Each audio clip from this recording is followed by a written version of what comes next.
आज हम खाने की एक ऐसी चीज़ के बारे में बात करने वाले हैं जो कि हम सभी काफ़ी टाइम से एक सुपर फूड के नाम पे खाते चले आ रहे हैं, साबूदाना।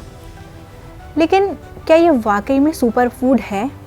क्या ये वाकई में इतना हेल्दी है जितना हेल्दी हम इसको समझते हैं, जितना हेल्दी समझ के हमारे पेरेंट्स ने हमें खिलाया है इसे? आप ये वीडियो पूरा देखिए और फिर खुद ही डिसाइड कीजिएगा। सबसे पहले हम समझते हैं कि ये बनाया कैसे जाता है। आपने बिल्कुल ठीक सुना, बनाया कैसे जाता है। आपको क्या लगा था कि क्या ये किसी पेड़ पर उगता है या फिर किसी पेड़ का सीड है? नहीं, ऐसा बिल्कुल नहीं है। ये एक प्लांट है जिसका नाम है कसावा। उसकी जड़ों से बनाया जाता है। पहले इसकी जड़ों को काटा जाता है, उसको अच्छे से धोया जाता है, छीला जाता है, उसको पीसा जाता है। पीसने के बाद उसे छाना जाता है। छानने के बाद जो नीचे उसका स्टार्च रह जाता है उसको निकाल के सुखा के पाउडर बना के फिर उसकी छोटी छोटी बॉल्स बनाई जाती हैं जिसको हम साबूदाना के रूप में कंज्यूम करते हैं। तो अब हमें ये तो पता चल गया कि ये एक हाईली प्रोसेस्ड फूड है जो कि नेचर ने हमें ऐसे ही नहीं दिया है,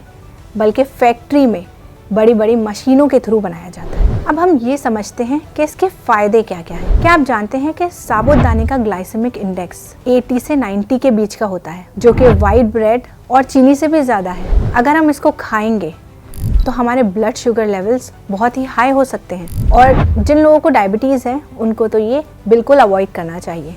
फाइबर और प्रोटीन का कंटेंट 100 ग्राम साबूदाने के अंदर 1 ग्राम से भी कम होता है। तो फिर इसमें होता क्या है, आइए ये समझते हैं। साबूदाने के अंदर सबसे ज़्यादा अमाउंट में कार्बोहाइड्रेट्स होते हैं जिनको हम नॉर्मली कार्ब्स भी कहते हैं, जो हमारी बॉडी में जाके सिर्फ और सिर्फ चीनी की तरह काम करते हैं। हाँ, इसमें कुछ अमाउंट में आयरन भी प्रेजेंट होता है, लेकिन जहाँ इसके अंदर इतने सारे कार्बोहाइड्रेट हैं तो आयरन की क्वांटिटी, इतनी कम आयरन की क्वांटिटी हमारी बॉडी में जाके कोई फ़ायदा नहीं पहुँचाती है। मैं ये नहीं कह रही हूँ कि साबूदाने को बिल्कुल खाना ही नहीं है। इसके काफ़ी सारे फ़ायदे भी होते हैं।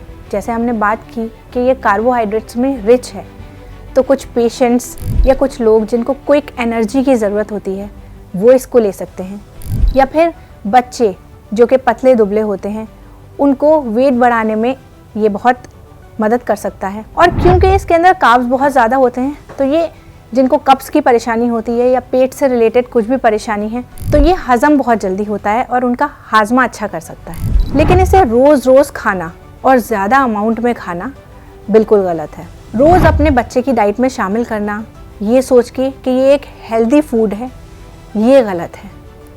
अगर आप अपने बच्चे की डाइट में या अपनी डाइट में इसको शामिल करना चाहते हैं तो बहुत ही स्मार्टली इसको प्रोटीन के साथ या फिर किसी भी वेजिटेबल्स के साथ या फाइबर रिच फूड के साथ पेयर अप करके खा सकते हैं ताकि इसकी न्यूट्रिटिव वैल्यू और भी ज़्यादा बढ़ सके। और जितने भी फ्राइड स्नैक्स साबूदाने के बने हुए होते हैं जैसे पकौड़े या पापड़, इन सबको जितना हद तक हो सके अवॉइड करना चाहिए। तो मैं उम्मीद करती हूँ कि अब आप सब लोग समझ ही गए होंगे कि साबूदाना हेल्दी साइड पे है या बॉडी में जाके नुकसान करता है। तो आप इसको स्मार्टली कंज्यूम करें और हेल्दी रहें।